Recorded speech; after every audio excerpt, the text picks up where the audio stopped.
roteiro de reunião do ensino médio. Meu nome é Rebecca Cole.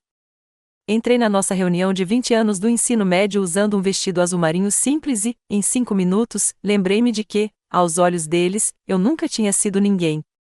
O manobrista mal me olhou. Murmurei um agradecimento, coloquei minha bolsa debaixo do braço e atravessei as imponentes portas duplas do Aspen Grove Resort. O lustre acima do saguão brilhava como um lustre de Versalhes, chamativo o suficiente para lembrar que você não pertencia àquele lugar. Todos já estavam lá dentro. Eu podia ouvir o burburinho de risadas, a onda de aplausos e o tilintar de taças de vinho antes mesmo que o concierge me oferecesse um crachá. Estava escrito a Rebecca Cole em uma fonte serif genérica, sem título, sem distinção, sem peso. O toque de Chloe, sem dúvida. Eu ainda usava o anel de West Point debaixo da manga, mas ninguém o viu. Foi exatamente assim que planejei. O salão principal se abriu como um palco de teatro. Mesas compridas revestidas de toalhas cor de marfim, arranjos florais com cristais ridículos no centro, um bolo de 6 andares brilhando sobre um pedestal.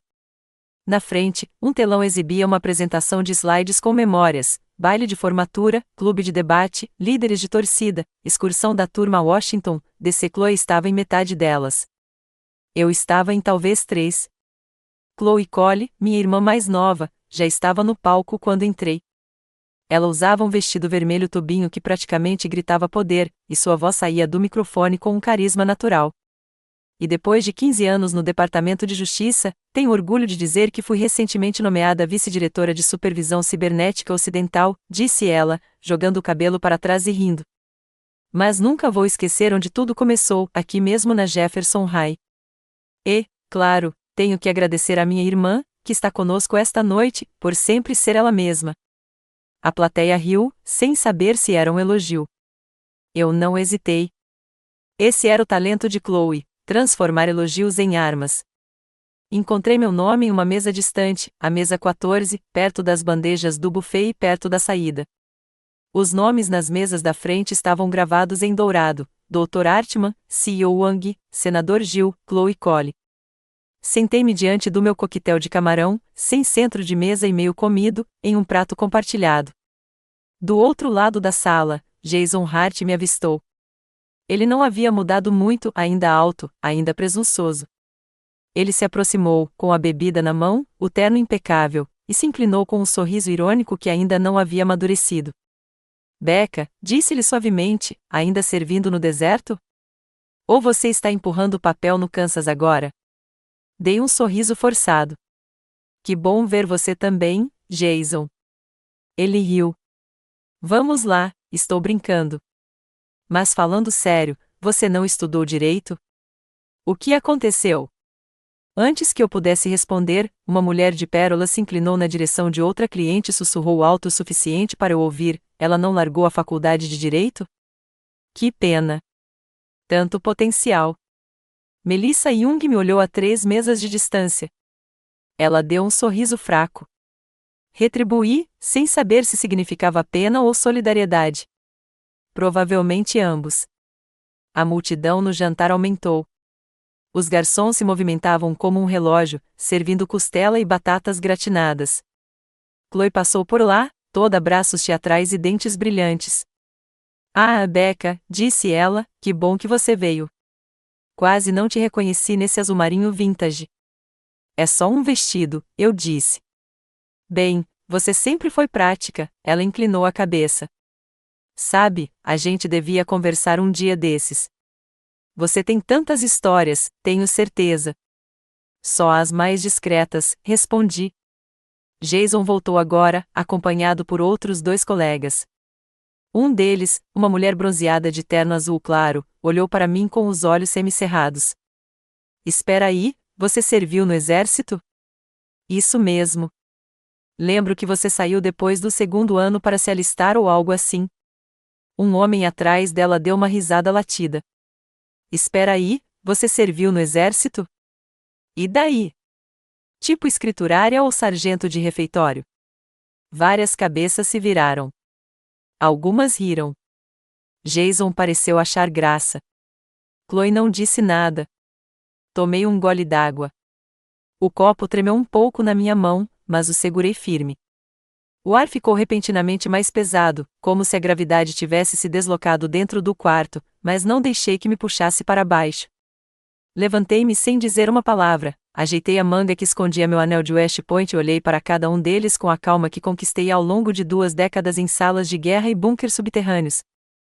Sorri levemente, respondi, algo assim, e caminhei até a sacada, onde meu telefone criptografado apitou silenciosamente. Eles viram uma pessoa qualquer com um vestido de desconto, mas eu já havia informado a OTAN com aquele mesmo vestido, logo abaixo de um casaco militar que eles nem sabiam que existia.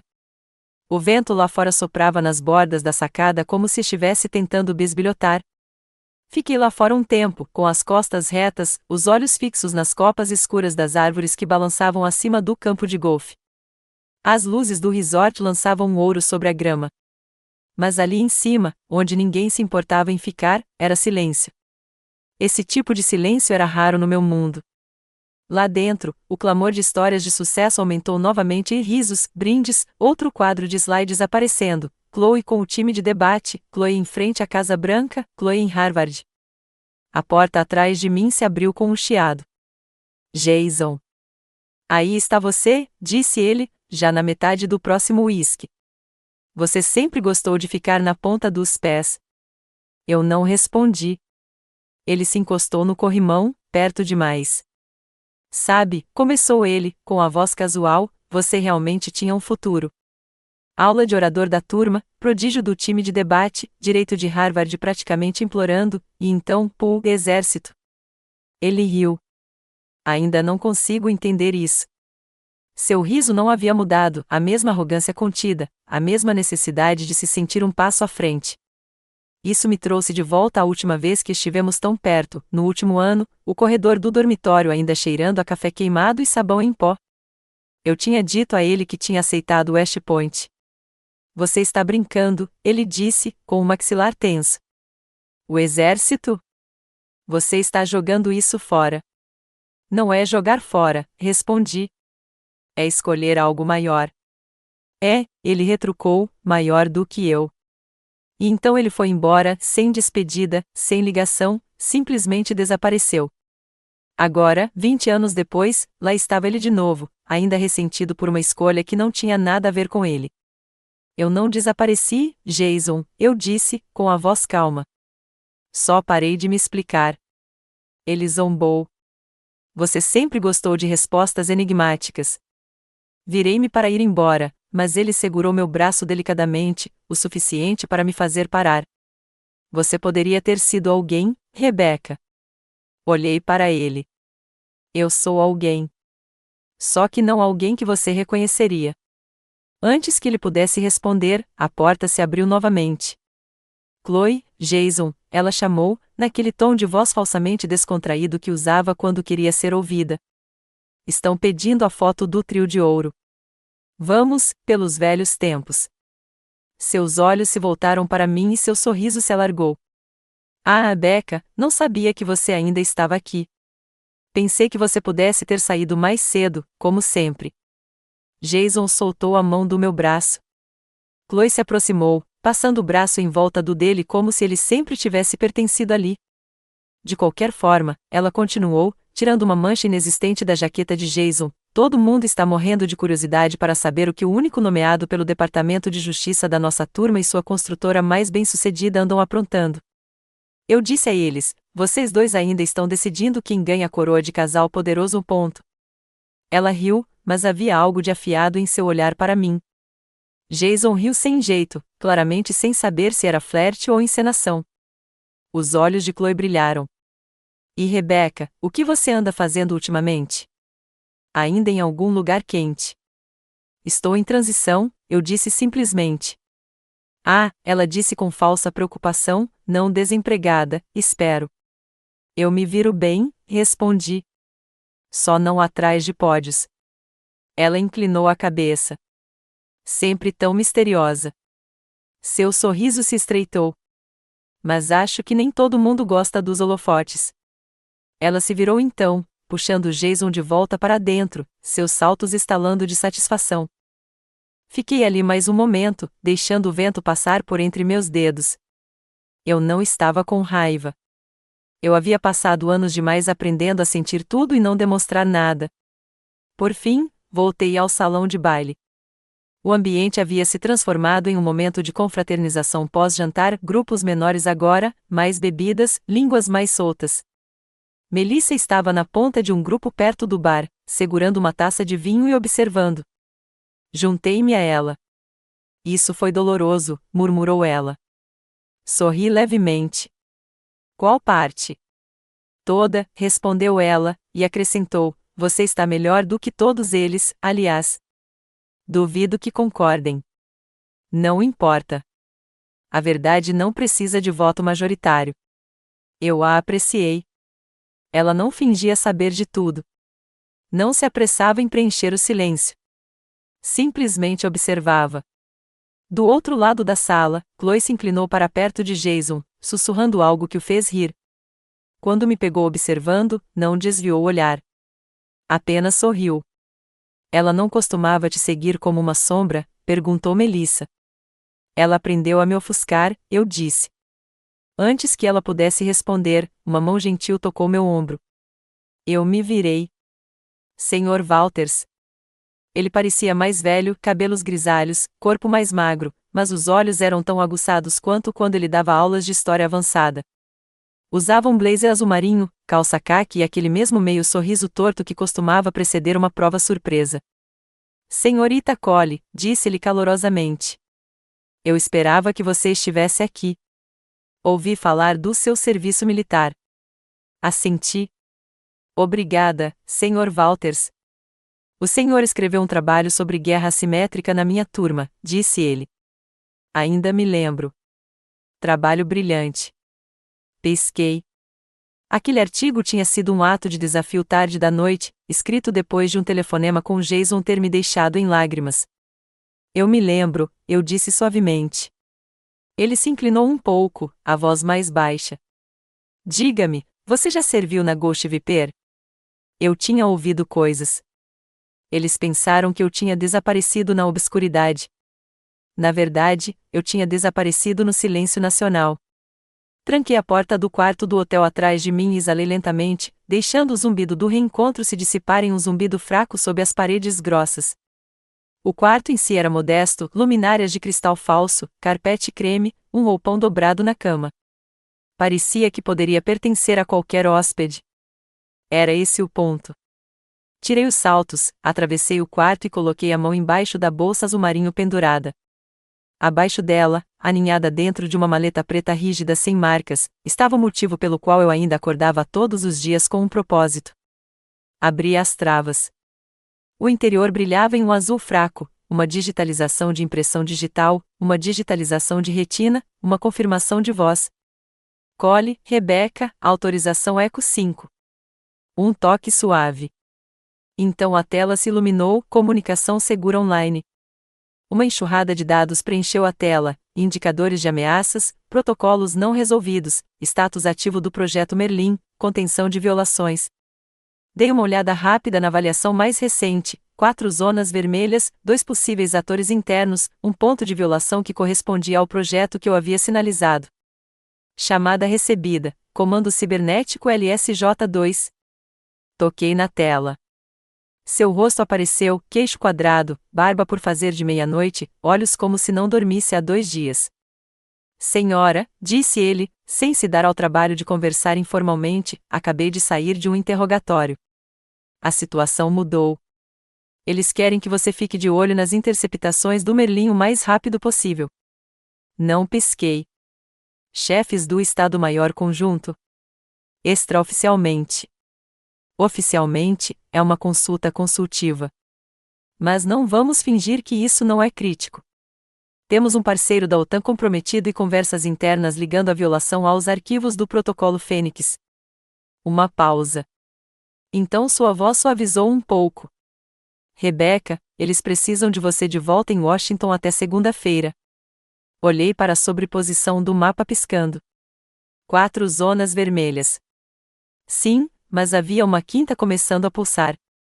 Não posso ir embora ainda, disse baixinho. Entendido. Mas se isso piorar, vai piorar.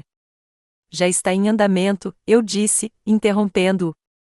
Ele me olhou como se quisesse discutir, mas não o fez. Você tem 48, disse ele. Depois disso, extraímos, esteja você pronto ou não. Estou enviando resumos de inteligência para sua nuvem segura. A tela piscou quando a ligação terminou. Por um momento, fiquei ali sentado, com o brilho da maleta zumbindo ao meu lado.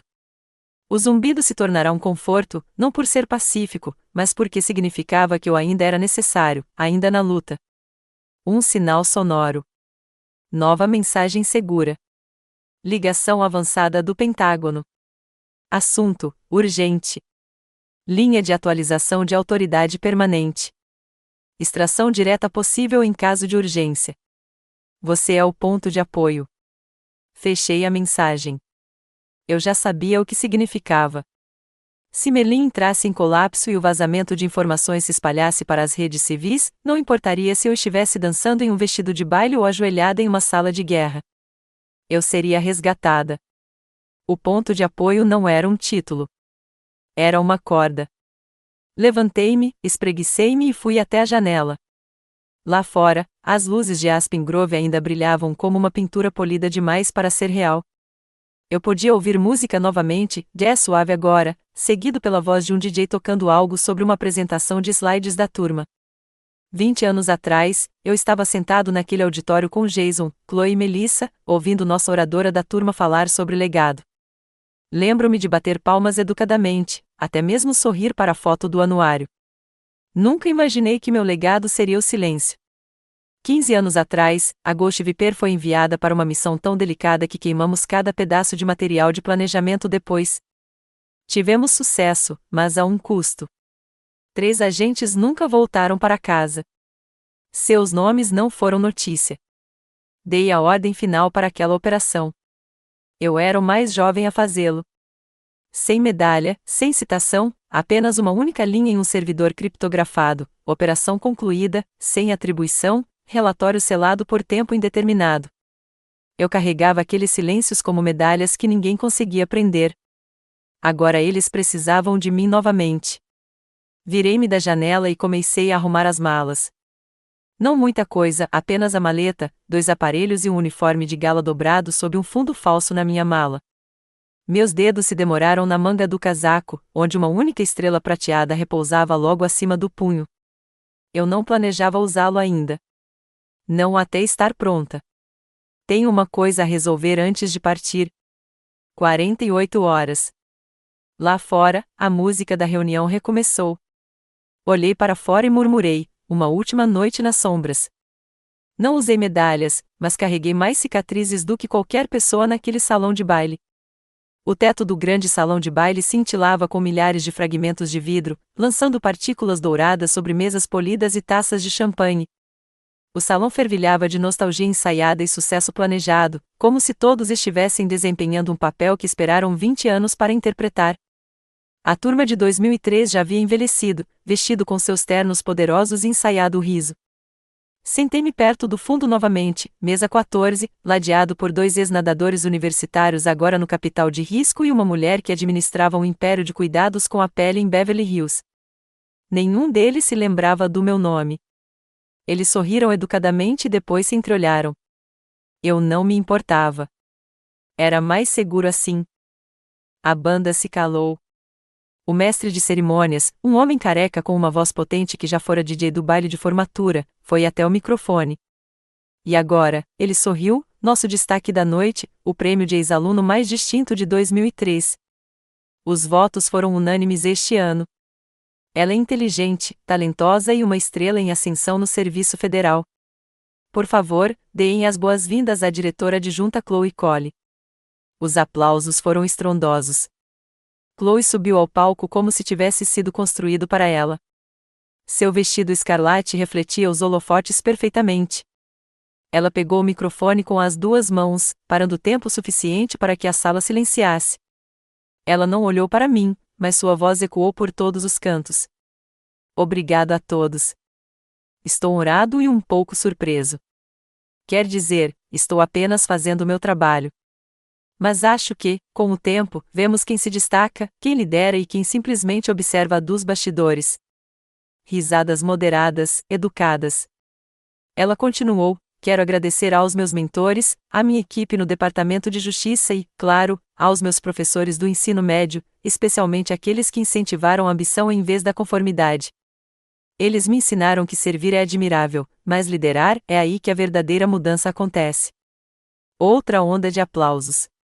Ela sorriu como se tivesse acabado de resolver um enigma e acrescentou: acho que todos nós conhecemos alguém que escolheu se esconder no fundo, e tudo bem. Nem todo mundo quer ou consegue lidar com a luz. Eu não me mexi. Meu rosto não piscou. Mas vi Melissa me olhar do outro lado da sala, não com pena, mas com algo mais cortante: descrença. Jason, algumas mesas adiante, estava de pé, com a taça de vinho erguida. Para Chloe, declarou ele, nossa dama de ferro. A prova de que liderar pela frente é melhor do que se esconder nas sombras. A menos que você esteja descascando batatas em uma base no Nebraska. Isso provocou risadas, mesmo de quem não entendia a referência, elas apenas seguiam o ritmo. Chloe sorriu modestamente, como se o brinde a envergonhasse. Melissa não bateu palmas. Olhei para ela novamente. Ela estava mordendo o lábio. O mestre de cerimônias retornou. Um aplauso para Chloe. E aí, tem algum general aqui hoje à noite? Não? Acho que não. Bem, talvez na próxima reunião, né? Risadas de novo. Levantei-me em silêncio. Ninguém percebeu. Deslizei entre as mesas, meus saltos silenciosos no carpete. Jason gritou atrás de mim: ei, Rebecca, espera. Eu não queria. Continuei andando. Não havia mais nada para ouvir. O corredor estava mais fresco, mais escuro, longe das luzes e das memórias selecionadas. Passei por fotos emolduradas do nosso último ano, baile de formatura, peças de teatro, noites de premiação e entrei no vestíbulo, onde o ar era menos esperado. Lá fora, a noite me envolvia como uma armadura. O céu acima de Aspen Grove era negro como veludo, pontilhado por estrelas que eu não via há dias. Respirei fundo. Então meu telefone criptografado vibrou na minha bolsa. Extração concluída. Eta do heliporto, 6 minutos. Disseram que minha vida não tinha dado em nada. Mas então o céu começou a tremer. Fiquei sozinho perto da beira do gramado, passando pelos aglomerados de luzes de fada e quartetos de cordas, passando pelo perímetro onde os fotógrafos haviam parado de fotografar e as vozes começavam a suavizar em uma rede educada e bem lubrificada. Além das treliças, a noite estava mais silenciosa, mais fresca. Meus calcanhares pressionavam suavemente a grama úmida e inclinei a cabeça para cima para observar as estrelas. Por um momento, elas me lembraram das noites cor de areia no exterior, de mapas de campo iluminados pelo luar filtrado, de um silêncio que significava perigo, não rejeição. Atrás de mim, os ecos do reencontro ainda pairavam no ar, o discurso de agradecimento de Chloe, a piada regada a vinho de Jason, a risada final do mestre de cerimônias. Aos olhos deles, eu já havia saído da história, sem importância, esquecida. Certa vez, anos atrás, eu disse a Melissa, de passagem: não preciso que eles aplaudam. Só preciso que eles vejam. Eu não pretendia que aquele momento chegasse daquele jeito. O vento mudou. Um estrondo baixo começou, suave a princípio, quase imperceptível do zumbido ambiente dos geradores e do tráfego distante. Mas aumentou. Os garçons pararam no meio do caminho. Alguém olhou para cima. Alguns convidados olharam ao redor, perplexos. Então, as luzes na grama piscaram, pontos brancos substituídos por fachos de luz fortes e concentrados vindos de cima. Um som estalou no ar como um trovão se partindo para o lado. Pessoas ofegaram, bandejas caíram, copos se estilhaçaram, guardanapos voaram. Da linha de árvores ao norte, surgiu uma forma escura, angular, precisa. Um helicóptero militar, preto fosco, cortando o céu com precisão. Seus rotores trovejavam enquanto pairava sobre o gramado, as luzes brilhando na multidão. Gritos de confusão, telefones em punho. Alguém gritou: o que está acontecendo? Uma mãe puxou o filho para perto. Jason protegeu os olhos. A taça de champanhe de Chloe se inclinou, derramando ouro por seu vestido. O helicóptero começou a descer, os rotores levantando um ciclone de folhas e pétalas. Os convidados recuaram cambaleando enquanto cabelos e gravatas chicoteavam em todas as direções. O quarteto de cordas parou de tocar. Câmeras dispararam, não de alegria agora, mas de confusão, medo. Então pousou. A porta se abriu. O coronel Marcus Ellison saiu em uniforme de gala, com as fitas brilhando sob os holofotes. Suas botas rangiam o caminho de cascalho enquanto ele atravessava o gramado, cabeça erguida, passo lento. Ele não olhou para a multidão. Seus olhos estavam fixos em uma coisa, eu. Eu não me mexi. Fiquei ereta, com os braços ao lado do corpo, o vento soprando levemente no meu vestido azul marinho. Pela primeira vez naquela noite, não me senti mal vestida. Eu me sentia exatamente como precisava estar. Ellison parou a 1 metro de distância, endireitou os ombros e fez uma saudação firme, deliberada, impecável. Então ele falou, sua voz projetada sobre o silêncio atordoado. Tenente-General Colley. Senhora, o Pentágono requer sua presença. Instruções imediatas. As palavras atingiram o ar como uma detonação. Alguém engasgou. Outro deixou cair um telefone. Uma taça de vinho se estilhaçou. Ouvi a voz de Jason atrás de mim, quase um sussurro, não. O quê? Chloe cambaleou um passo para trás, a boca aberta paralisada, os olhos arregalados e vidrados. Melissa foi a primeira a se mover. Ela deu um passo à frente, prendeu a respiração e sussurrou alto o suficiente para ser ouvido. Meu Deus, Rebecca! Todos congelaram quando Ellison disse as palavras, Tenente-General Colley. Eu nunca havia pronunciado meu título em voz alta em público, mas agora ele rugia pelo silêncio como um trovão. As últimas vibrações das hélices do helicóptero ribombaram pela terra como um tremor secundário. O ar ficou parado novamente, mas não silencioso. Era o silêncio da descrença atordoada, dos neurônios incapazes de captar o que os olhos acabavam de ver. O coronel Ellison me entregou uma pasta preta, em relevo, lacrada. Sua voz baixou o suficiente para que só eu ouvisse. Movimento de alvo confirmado há 2 horas. O Pentágono quer monitoramento das recomendações de interceptação. A janela de Merlin está se estreitando. Assenti uma vez. Alguém morto? Ainda não, mas isso não vai durar. Atrás dele, ouvi a voz de Chloe romper o silêncio congelado. Espere, espere. Ele acabou de dizer. General? Todos os olhares se voltaram para ela. Ela estava descalça agora, tendo perdido um salto no caos, agarrando sua bolsa como uma tábua de salvação. Seu vestido brilhava sob o holofote, mas seu rosto estava perdendo o brilho rapidamente. Rebecca, repetiu ela, elevando a voz, você é militar? Mas eu pensei que você pensasse que eu estava descascando batatas em Nebraska, eu disse calmamente. Jason cambaleou para frente, ainda segurando a taça de vinho como se ela pudesse lhe dar um apoio. Eu não sabia, disse ele. Becca, quer dizer, general. Eu não fazia ideia.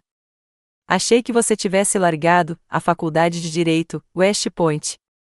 Eu nem. Sua voz se perdeu quando os flashes das câmeras começaram a disparar. Melissa se aproximou de mim, com as mãos trêmulas. Não entendo como você escondeu isso. Eu não estava me escondendo, eu disse. Eu estava servindo. Em algum lugar na multidão, alguém começou a bater palmas, apenas algumas mãos, depois mais. Uma onda de aplausos confusos e inseguros subiu e desvaneceu como uma orquestra sem metade dos instrumentos, mas foi o suficiente. Dei um passo em direção ao centro do gramado, onde vozes começavam a se elevar em sussurros, perguntas, fragmentos de descrença. Não falei alto. Não precisava. Algumas pessoas usam uniformes de forma chamativa, eu disse. Outras os usam discretamente. Isso não nos torna menos visíveis. Significa apenas que servimos sem precisar ser vistos. Ellison acenou com a cabeça em direção ao helicóptero. Senhora, tempo estimado de chegada, 1 minuto. Virei-me para Melissa, com os olhos brilhando agora, não de pena ou confusão, mas de admiração. Você é mesmo ponto de apoio, sussurrou ela. Sorri levemente. Às vezes, o silêncio é uma lâmina. Jason tentou novamente. Becca, por favor, podemos conversar? Eu estava errado. Eu não te vi. É isso aí, respondi sem me virar. Você nunca tentou. Chloe ficou de lado, braços cruzados, peito arfando. Sua expressão havia congelado, não de constrangimento, mas de cálculo. Enquanto a multidão se deslocava, os celulares levantavam e os sussurros viravam legendas, ela silenciosamente pegou o seu próprio. Com um rápido deslizar, abriu o aplicativo de podcast e apertou o botão de gravar. Aqui é o Cole, começou em voz baixa e controlada. Ao vivo de Aspen Grove, onde algumas verdades muito interessantes estão se revelando. Atrás de mim, os rotores voltaram a girar. Ellison me guiou até o helicóptero, e o chão cedeu sob meus pés. Enquanto eu subia a bordo, flashes dispararam, rostos borrados sob a crescente nuvem de vento e detritos. Alguns ainda aplaudiam, outros ficaram paralisados, outros sacaram seus celulares. Enquanto decolávamos, tive um último vislumbre pela janela, Chloe, com os olhos ardendo, ainda gravando. Quando minhas botas tocaram o solo do Pentágono, a internet já estava ligada, e a voz de Chloe já ecoava na minha caixa de entrada. A porta de segurança se fechou atrás de mim com um chiado pressurizado. Dentro do CIF, o silêncio era denso, mais denso que o ruído. A névoa digital de Aspen Grove havia sido substituída por paredes de concreto, iluminação fraca e o zumbido das matrizes de ameaças rastejando pelas telas classificadas. Derramei os últimos fragmentos do perfume da reunião na soleira. Aqui, era suor, dados e urgência. O coronel Ellison me informou enquanto caminhava rapidamente por fileiras de terminais. Eu já estava examinando o conteúdo do tablet seguro que ele havia entregado, registros de uma onda de violações perto de um conjunto de servidores no Báltico, marcadores de criptografia parcialmente correspondentes, supostos clusters de desinformação marcados como adjacentes a Merlin. O general Monroe está esperando, disse ele. Não parei. Entramos na suíte de operações. No final da sala estava Monroe, imponente e legível, o peito adornado com o peso de uma carreira inteira em fitas. Cole, disse ele, com a voz tensa. Eu vi a conversa, tanto de dentro quanto de fora da cerca. Você ainda está bem? Estou focado, senhor. Ótimo. Porque preciso que você fique de olho no vetor de desinformação. Este é político e pessoal. Ele me passou outro dossiê. Uma projeção piscou atrás dele, mapas se iluminando em pulsos, linhas do tempo se cruzando com hashtags. Últimas 48 horas, disse ele. Os padrões de violação do Merlin se correlacionam com a tendência viral repentina envolvendo o seu nome. Redes civis captaram um podcast que expôs seu perfil. Eu me enrijeci. Chloe. Correto. O episódio se chama Minha Irmã, o Mito, lançado há menos de 12 horas, já reenviado por 2 dúzias de canais de mídia alternativa. Eu não precisava ouvir. Eu conhecia a cadência da voz dela, a precisão da sua passivo-agressividade. Precisamos falar sobre narcisismo militar, ela brincara anos atrás enquanto bebíamos vinho. Agora ela estava construindo uma marca em torno disso. Monroe continuou, ela acusa você de usar sua patente como arma para validação, chama sua presença no Pentágono de um movimento narrativo, alega que você deu um bolo na própria família e agora retorna uniformizado para roubar os holofotes e o público. Perguntei, separados? Ele respondeu, você tem veteranos chamando-a de ingrata, mas os influenciadores estão percebendo.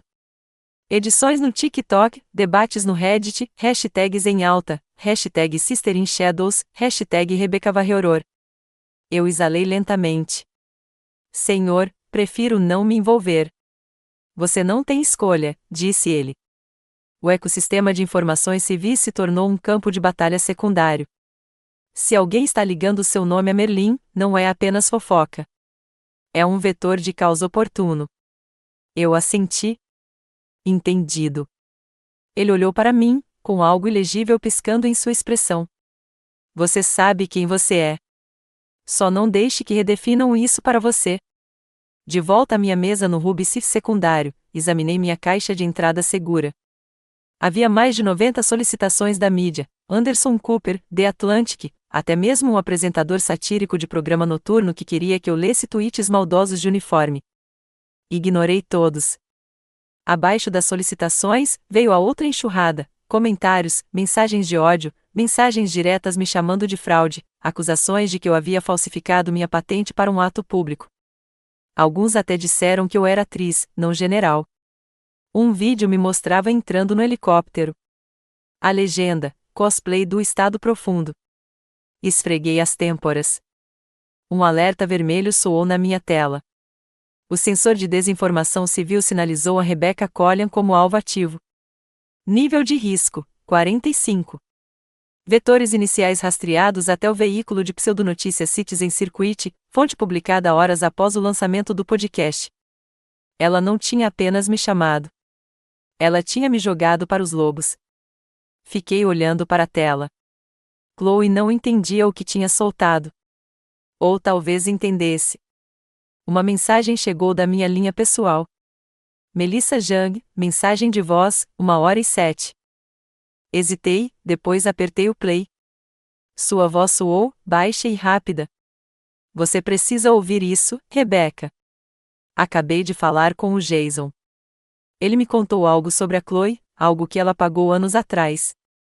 Acho que está ligado ao que está acontecendo agora. Você precisa saber. Achei que o silêncio me protegeria. Mas às vezes o silêncio dá aos mentirosos todo o espaço de que precisam.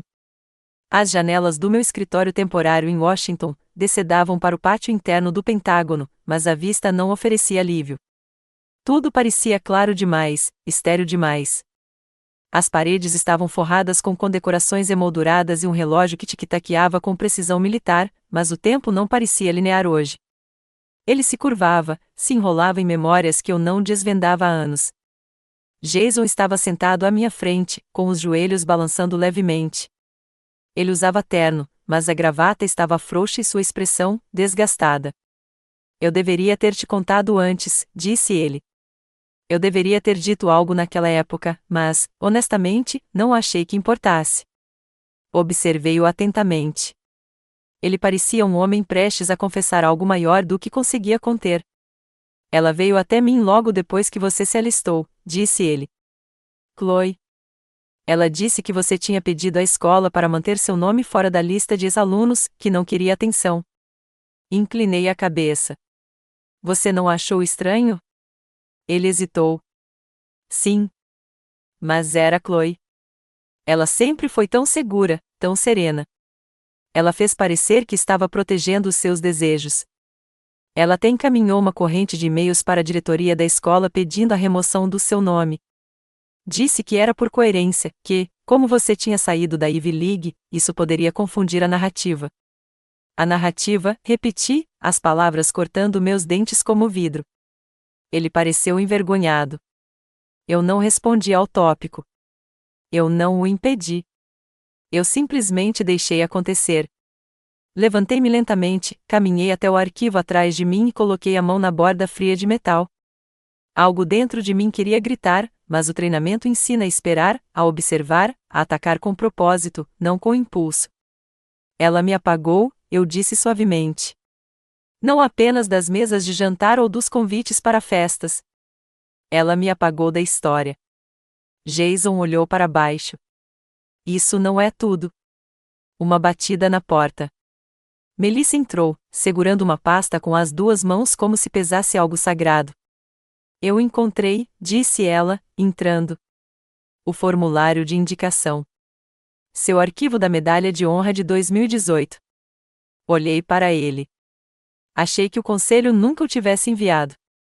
Não o fizeram, disse ela, mas não por causa da burocracia. Ela abriu a pasta e tirou um e-mail impresso, antigo, granulado, mas legível. No topo estava o nome de Chloe, seu endereço no Departamento de Justiça e sua assinatura na parte inferior. Assunto: envio da medalha de honra, Tenente General R. Cole. Observação: o General Cole expressou um forte desejo de anonimato. Por favor, não busque mais reconhecimento sem consentimento direto. Meu maxilar se apertou. Eu nunca escrevi isso. Eu sei, disse Melissa, mas ela tinha acesso e era seu contato de emergência na época. Melissa acrescentou, ela disse ao comitê de indicação que você havia retirado seu consentimento. O conselho o retirou sem nunca entrar em contato com você. A voz de Jason estava vazia. Ela não removeu seu nome apenas de uma lista. Ela removeu seu nome do legado. Virei-me, engolindo uma pontada repentina na garganta. Não era só ciúme ou rivalidade. Chloe havia criado uma versão de mim tão pequena, tão invisível, que até minhas vitórias desapareciam com sua aprovação. Uma vibração suave vibrou no celular de Jason. Ele verificou, franziu a testa e olhou para mim. Ela está planejando algo pior, disse ele. Chloe está organizando ex-alunos. Ela está chamando isso de esforço de restauração, uma votação para impedir que sua nova indicação seja aprovada. Diz que isso protegerá a integridade da marca Alumni. Encontrei seus olhos. Ela está reescrevendo o passado, eu disse, mas eu ainda estou aqui e ainda me lembro. Ser esquecida é uma coisa. Ser reescrita, isso é guerra. O auditório da reunião cheirava levemente a graxa de limão e carpete velho, o aroma de reverência fabricada. Fileiras de cadeiras dobráveis haviam sido organizadas com capricho, adornadas com fitas marrom e pequenos selos dourados com o brasão da turma de 2003. No palco, uma faixa dizia, Legado e Liderança, celebrando 20 anos de excelência. Eu estava no fundo, de braços cruzados, meu blazer militar impecavelmente abotoado sobre uma blusa creme. Eu não tinha sido convidado. Mas hoje não era sobre convites. Era sobre presença. No palco, Chloe ajustou o microfone. Seu sorriso era preciso, seus movimentos ensaiados. Ela usava um terno cor de marfim sob medida e brincos de pérola. Para o olhar destreinado, ela irradiava equilíbrio. Sucesso, ela começou, não é sobre medalhas ou mística. É sobre aparecer, dia após dia, sobre construir algo em que os outros possam confiar. Aplausos percorreram a multidão, ex-alunos, alunos atuais, um punhado de jornalistas. Repórteres rabiscavam notas. Celulares com câmera dispararam. Ela continuou, minha irmã disse uma vez que preferia servir em silêncio. Mas o silêncio pode ser enganoso. O silêncio permite que mitos cresçam nas frestas da verdade. Um murmúrio se elevou. Alguém perto da sessão de imprensa sussurrou, espere, a irmã dela não é general? Chloe deu um sorriso fraco, como se não tivesse ouvido. A verdadeira liderança, acrescentou, não vem de títulos. Vem de aparecer quando é importante. Melissa me encontrou perto do corredor lateral e colocou uma pasta de papel pardo na minha mão. Está tudo aí, disse ela suavemente. O reconhecimento do Departamento de Defesa, o memorando de nomeação e aquela foto. Assenti enquanto Chloe concluía com uma fala sobre um legado construído com base na clareza. Dei um passo à frente. Vozes silenciaram, alguns suspiros, cadeiras rangeram enquanto as cabeças se viravam. Caminhei pelo corredor central, minhas botas ecoando agudamente contra o carpete de madeira. O presidente do conselho de ex-alunos, um homem idoso com olhos cansados e uma gravata prateada, me notou. Sua testa franziu. Tenente-General Cole, disse ele, com a voz insegura. Encontrei seu olhar. Solicitando 3 minutos no pódio. Chloe congelou. Alguém da imprensa sussurrou, é ela. É a irmã. O presidente hesitou, depois assentiu levemente. Subi os degraus. Chloe estava de lado, com os lábios apertados. Não olhei para ela. Encarei a multidão, centenas de olhares, uma mistura de espanto, confusão e dúvida. Não falei nada. Em vez disso, abri a pasta.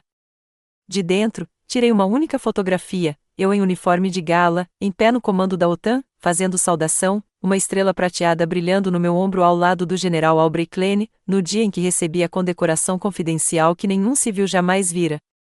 Ergui a foto, firme e firme. A sala ficou em completo silêncio. Eu não precisava de aplausos. Só precisava de um segundo da atenção deles, merecida, não exigida. Abaixei a foto lentamente. A sala permaneceu imóvel, com a respiração presa nos pulmões. Da beirada do palco, Melissa assentiu levemente. Dei um passo à frente. Meu nome é Rebecca Collie, comecei, com a voz firme e inabalável. Turma de 2003, primeira cadeira na orquestra, fundadora do Clube de Relações Internacionais. Votada com mais probabilidade de ser professora. Essa não envelheceu bem. Uma risada suave, hesitante. Continuei, servi porque acreditei em um país que nem sempre acreditou em mim. Não usei um crachá para aprovação. Usei um para me lembrar de um propósito. Da minha pasta, levantei um pacote fino, cópias de resumos de operações com codinomes redigidos, cartas de recomendação, o registro de nomeações que Melissa havia descoberto. Essas são partes de uma vida vivida além desta sala. Não glamourosa, não chamativa, mas real. Não olhei para Chloe, embora sentisse sua presença como uma vibração na espinha. Em vez disso, observei a multidão, rostos que eu conhecia, estudantes assistindo dos corredores, repórteres rondando as saídas. Não vou citar nomes, disse eu, com a voz firme, porque isso não é sobre a história de ninguém. É sobre a minha. Sobre aqueles que servem em silêncio, que aparecem não para chamar atenção, mas porque não aparecer significaria que alguém pagaria o preço. Fiz uma pausa e acrescentei: alguns de nós protegemos em silêncio. Isso não torna nossas histórias invisíveis. Os obturadores das câmeras dispararam. Alguém perto da frente enxugou os olhos. Não estou aqui para receber elogios, eu disse. Estou aqui para lembrar que a verdade é mais alta que aplausos e muito mais difícil de silenciar. Virei-me ligeiramente, deixando meu olhar pousar um pouco sobre a multidão. Você pode apagar nomes das paredes, mas não da memória, e certamente não da história. Com isso, afastei-me do microfone. Nenhuma música tocava, nenhum aplauso estrondoso, apenas algo mais profundo, um silêncio reverente. Desci as escadas, passando por fileiras de ex-alunos e alunos, alguns inclinados para a frente, outros piscando para disfarçar a surpresa, outros assentindo lentamente. Ao chegar ao fundo do auditório, o presidente do conselho de ex-alunos subiu ao palco e pigarreou. Ajeitou os óculos, olhou para mim e falou ao microfone: está na hora de corrigirmos um erro. General Collie, seu nome merece estar no nosso mural. Quando recebi o telefonema da Casa Branca, não me senti triunfante. Sentia-me cansado, mas pronto. O zumbido matinal do Pentágono era sempre o mesmo: corredores largos demais, luzes brancas demais, passos abafados por um ritmo determinado. Meu escritório ficava escondido atrás de várias camadas de isolamento. Mas, naquela manhã, parecia estranhamente exposto, como se o silêncio soubesse. O coronel Ellison entrou sem bater, um raro gesto de respeito. Ele carregava uma pasta lacrada, azul e dourada, marcada como notificação executiva. Ele não disse nada a princípio, apenas a colocou sobre a minha mesa e se afastou. Abri-a lentamente. O presidente dos Estados Unidos tem grande orgulho em conceder a medalha de honra à tenente-general Rebecca Collie por atos de bravura que vão além do dever. As palavras saíram um pouco turvas, não de emoção, pelo menos não do tipo que as pessoas esperavam. Eu não estava chorando. Não estava sorrindo. Eu estava absorto. É público, disse Ellison. Semana que vem, South Lawn, cerimônia completa. Assenti. Quem mais sabe? A mídia está embargada até Melissa sair. Olhei pelo vidro. Melissa andava de um lado para o outro com o celular, fones de ouvido, lendo as manchetes. Abri a porta e ela se virou. Você já viu? Perguntou, sem fôlego. Os artigos estão por toda parte. O general silencioso. Ela liderou, ela desapareceu, ela retornou. Até o The Post tem uma matéria de primeira página. Ela pegou o celular. Ouça esta citação: ela carregou o fardo do comando sem nunca pedir um pódio. Agora o país insiste que ela suba em um. Ela olhou para mim, com os olhos brilhantes. Rebecca, está acontecendo. Consegui dar um pequeno sorriso. É estranho. Estranho, como se eu estivesse debaixo d'água por anos e alguém tivesse acabado de ligar o sol. Sua expressão se suavizou. Você mereceu isso. Antes que eu pudesse responder, minha linha segura se iluminou. Um oficial de ligação presidencial apareceu na tela, jovem, elegante, ensaiado. General Collie, o presidente também gostaria de discutir uma função de assessor de defesa para a supervisão da integração civil-militar. O senhor receberá a documentação formal até o final da semana. Pisquei lentamente. Obrigada. Ele assentiu. E parabéns, senhora. Em nome da nação. Depois que ele desligou, saí, não para a multidão, apenas para a trilha lateral atrás de um prédio onde o céu noturno permanecia um pouco mais na sombra. Caminhei sem direção, mãos nos bolsos, botas silenciosas no cascalho. Sem câmeras, sem saudações, ninguém chamando meu nome, apenas respiração, ar e memória. Perto de um banco baixo, parei, sentei e olhei para cima. Então é assim que é ser visto, sussurrei. Estranho. O vento farfalhava as árvores próximas. Em algum lugar, a porta de um carro distante bateu.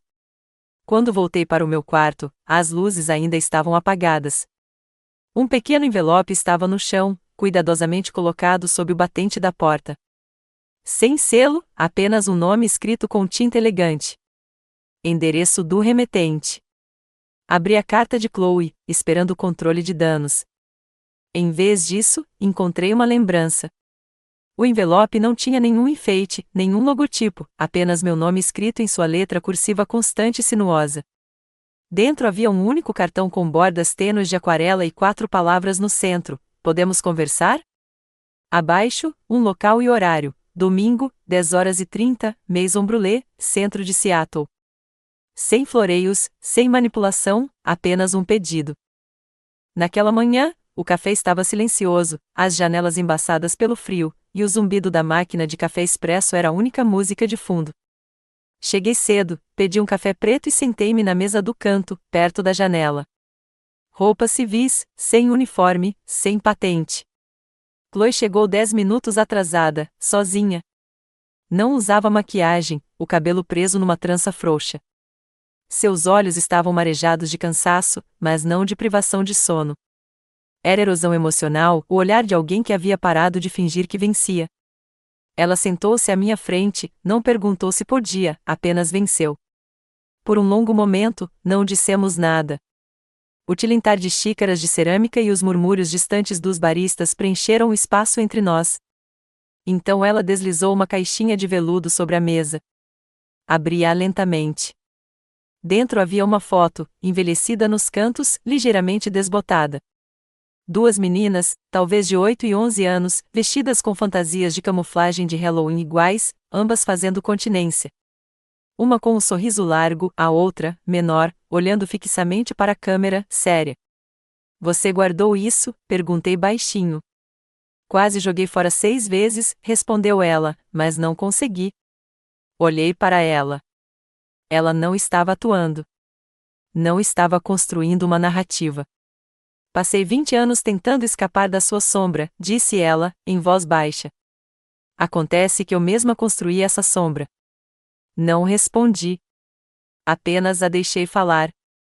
Achei que se eu fosse mais barulhenta, mais visível, conseguiria alcançá-la, disse ela.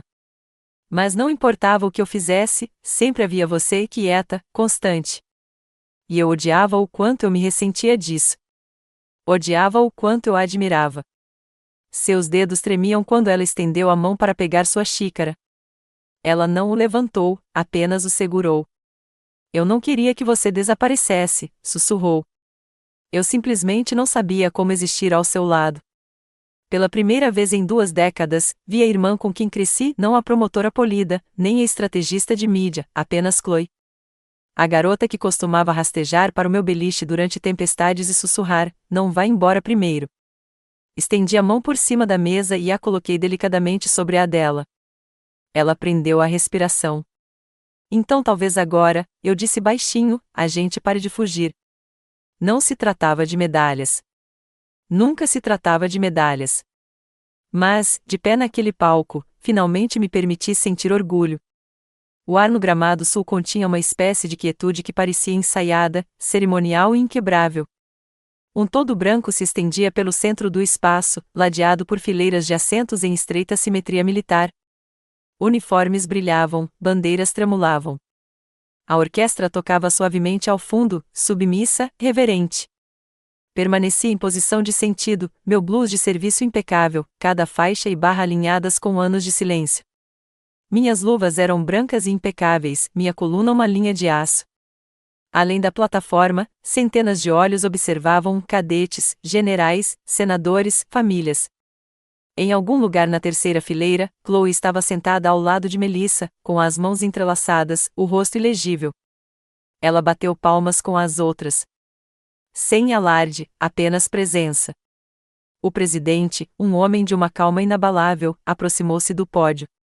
Hoje, começou, homenageamos não apenas um soldado, mas uma sentinela, uma mulher que atravessou 20 anos de conflito, diplomacia e sigilo, não buscando fama, mas protegendo os outros de seu custo.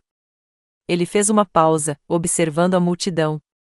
A tenente-general Rebecca Cole escolheu o silêncio.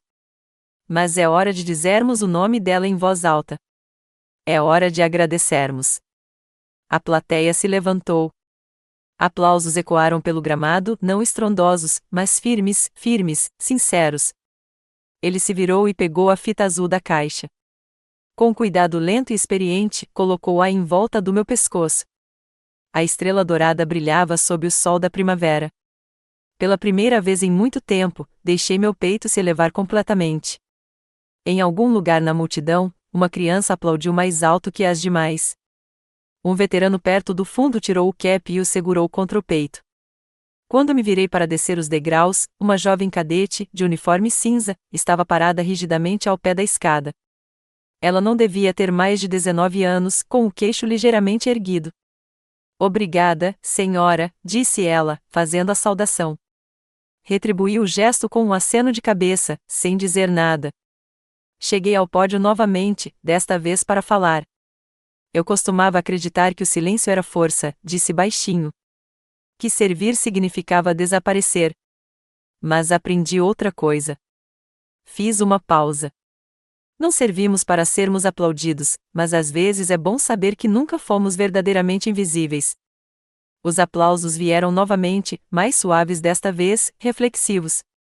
Voltei-me para o presidente, oferecendo-lhe a mão. Ele apertou-a com firmeza e, em seguida, inclinou-se, com a voz baixa, mas firme o suficiente para ser ouvida apenas por mim. O senhor ainda não terminou, general. Ofereceram-me uma carteira na ala oeste. Escolhi uma sala de aula em Fort Liberty. O auditório não era imponente, apenas paredes bege, pisos desgastados e o leve zumbido da ventilação envelhecida. Mas, para mim, era perfeito. 30 cadetes estavam sentados em posição de sentido, cadernos abertos, olhos atentos. A placa de identificação no pódio dizia: Tenente-General Rua Cole, aposentado. Mas o título importava menos agora. Eu estava lá para ensinar, não para impressionar. Seminário de hoje: Liderança ética em ambientes assimétricos. Conversamos sobre dilemas do mundo real, como liderar quando ninguém está olhando, como agir quando as regras se confundem. Uma cadete, com sardas marcantes, talvez de 20 anos, perguntou: Senhora, o que a senhora faz quando o sistema trabalha contra a senhora? Meu olhar encontrou o dela. A senhora lidera de qualquer jeito, eu disse. E você documenta tudo. Elas riram baixinho, mas entenderam. Essas jovens não estavam ali para se fantasiar.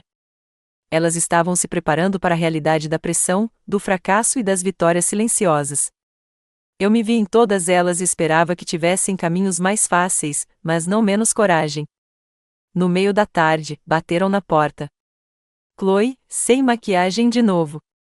Usava jeans, um blazer azul marinho e segurava uma pequena bolsa para a câmera. Acenou timidamente quando me aproximei. Espero não estar interrompendo, disse ela. Você está no campus? Perguntei. Estou trabalhando com uma equipe em uma série documental, Women in Command. Pensei em começar onde deveria ter começado anos atrás. Levantei uma sobrancelha. Isso está muito longe do sarcasmo de podcast. Ela deu de ombros. As pessoas mudam. Antes que eu pudesse responder, Melissa apareceu atrás dela. Ela sorriu, segurando uma maquete de livro, Liderando em Silêncio, Lições do Campo. Editoras estão interessadas, disse ela. Elas querem coautores. Você topa? Olhei para as duas, minha irmã e minha antiga colega de classe, ambas remodeladas por verdades que nenhuma de nós planejava encarar. Assenti uma vez. Vamos escrever direito. De volta à sala de aula, os cadetes se reuniram perto da frente. Um deles segurava um grande cartaz desenhado com marcadores coloridos, figuras de uniforme, medalhas e, no centro, meu rosto, meio sombreado, meio iluminado. No topo, em letra cursiva, nosso general. Engoli o nó na garganta.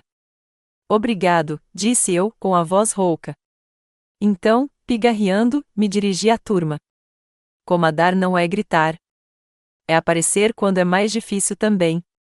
Eles assentiram, rabiscaram e se sentaram um pouco mais eretos. Quando a sessão terminou, voltei para minha mesa. Uma única luz vermelha piscou no tablet criptografado na minha pasta. Abri o assunto: Víbora fantasma precisa de olhos. Solicitação: força-tarefa cibernética urgente. Ameaça de alto nível. Autorização: código preto. Olhei para a mensagem, o coração parado, mas pronto. Não desapareci. Estava simplesmente fazendo meu trabalho onde você não podia me ver. O corredor cheirava a madeira recém-envernizada e tinta de impressora novo, mas familiar. As faixas eram marrom avermelhadas, a mesma cor de sempre, e o selo da escola brilhava em dourado na parede perto da entrada. O salão do legado era modesto e silencioso, apenas um trecho de corredor com placas de identificação esculpidas em bronze e fotografias emolduradas ao lado. Fiquei parado perto do fundo, com as mãos entrelaçadas atrás das costas uniformizadas. Desta vez, não havia palco, nem cerimônia, apenas um grupo de alunos em blazers passados, alguns professores em trajes formais e ex-alunos alinhados às paredes em silenciosa reverência.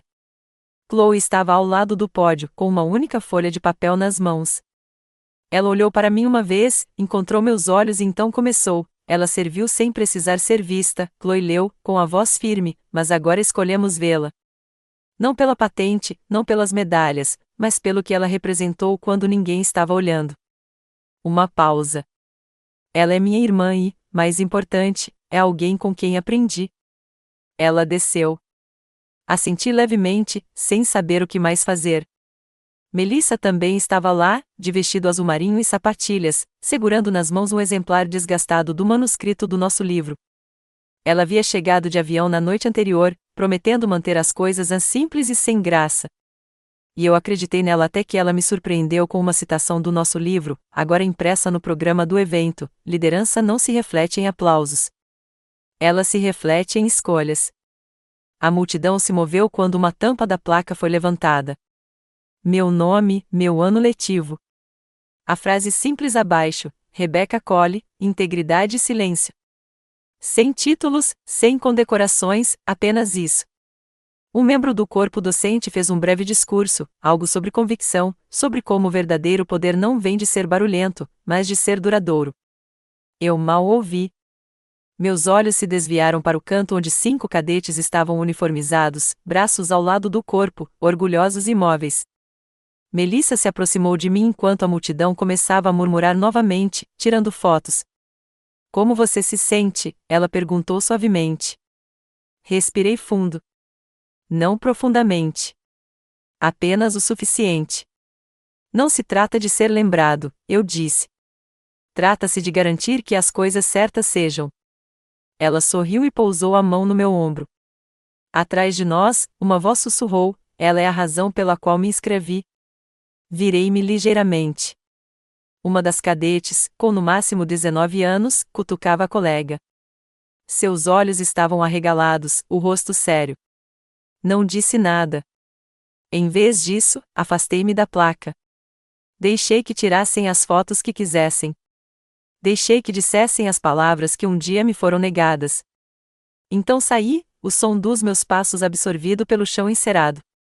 Sem música, sem câmeras clicando, apenas silêncio e significado. E depois de anos de silêncio, apagamento e dignidade silenciosa, o nome de Rebecca foi finalmente gravado não apenas em bronze, mas na memória. A mulher que antes zombavam como invisível agora se erguia como um símbolo de integridade em uma era de barulho e vaidade. Sua história nos lembrou que a justiça, embora tardia, ainda pode atingir como um trovão, clara, merecida e inegável. Quando a injustiça é enfrentada com força silenciosa, a verdade se torna mais alta do que qualquer mentira já contada. Às vezes, tudo o que é preciso é uma pessoa se recusando a desaparecer para iluminar o caminho de uma geração. Curta se a jornada de Rebeca te comoveu. Comente a 1 se você sentiu a injustiça e a redenção. Comente a 2 se você teria escrito de forma diferente. Estamos ouvindo. Inscreva-se e compartilhe se você acredita que a verdade sempre encontra sua voz.